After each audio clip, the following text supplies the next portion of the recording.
YouTube channel Nos Confunden.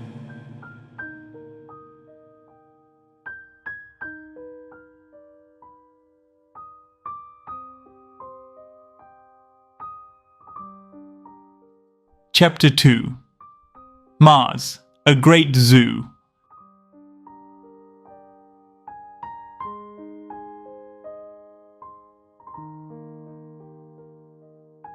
One of the most discussed planets in this last cycle of humanity, and a destination frequently visited since the earliest resets, is the land of Mars. Over various timelines, Mars has been visited by numerous humans during different post-reset periods. Today, it houses a large colony of humans, though still under the control of the custodians and the Anunnaki. However, the domination here is vastly different from that of the known lands. Those who inhabit Mars do so by sheer merit, having performed tasks against their own kind to earn a one-way passage with no possibility of return. Nos Confunden.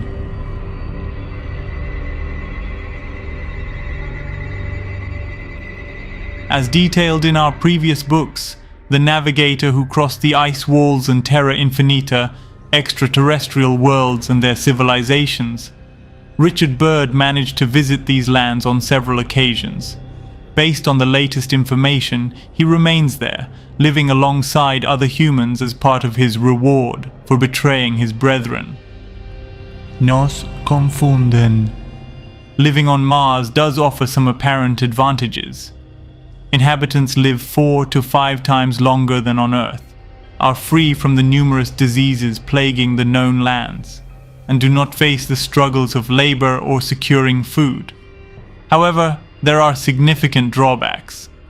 Life on Mars is marked by perpetual war with neighboring races, including the Greys from the Orion lands and certain Draconian colonies, also known as Etamines from the Draco lands.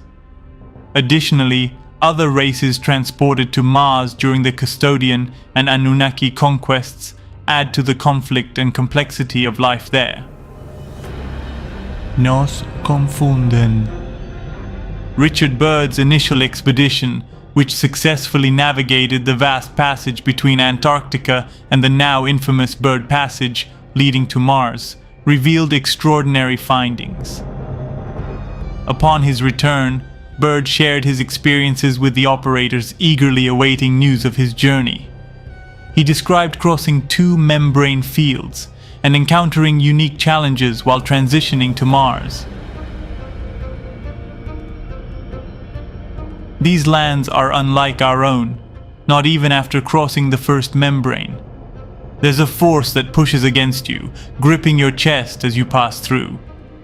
It was a sensation I had never experienced before, Byrd reported. This account was permanently archived in classified reports, handled by high-ranking US military officials. His disorientation upon entry was so profound that he was immediately approached by beings from Orion who escorted him to the first region he encountered, Area. Nos Confunden. Byrd's custodian guide, a figure known as Nimrod, demonstrated intimate knowledge of these lands and fluent communication with their inhabitants. Nimrod subsequently assembled the human colony, which at that time was located in another region of Area. Over time, due to conflicts with other beings, the colony relocated to an island away from the mainland.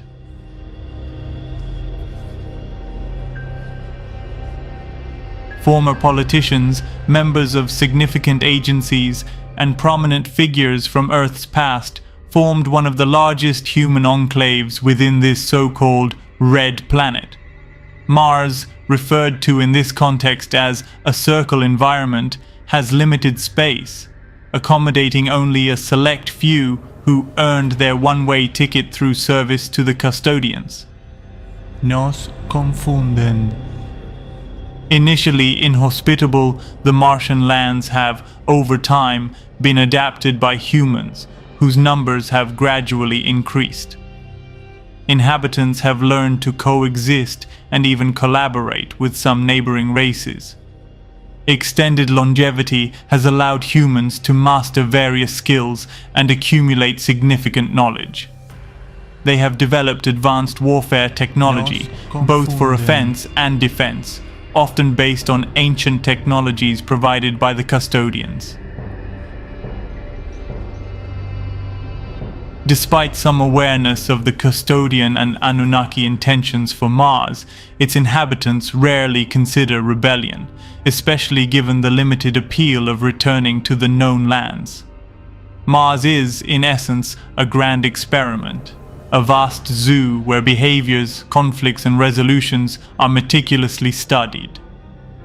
This giant farm is subjected to exhaustive surveillance and analysis of multiple races.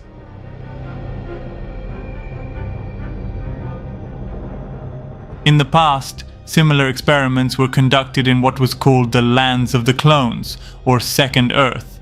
However, that project was eventually abandoned for reasons we will explore in depth in future books. These abandoned lands and experiments offer invaluable insights into the parasitic mindset of these controlling races, shedding light on why they relinquish certain territories. Such analysis could serve as a starting point for understanding the lands we currently inhabit and those that surround us. YouTube channel Nos Confunden.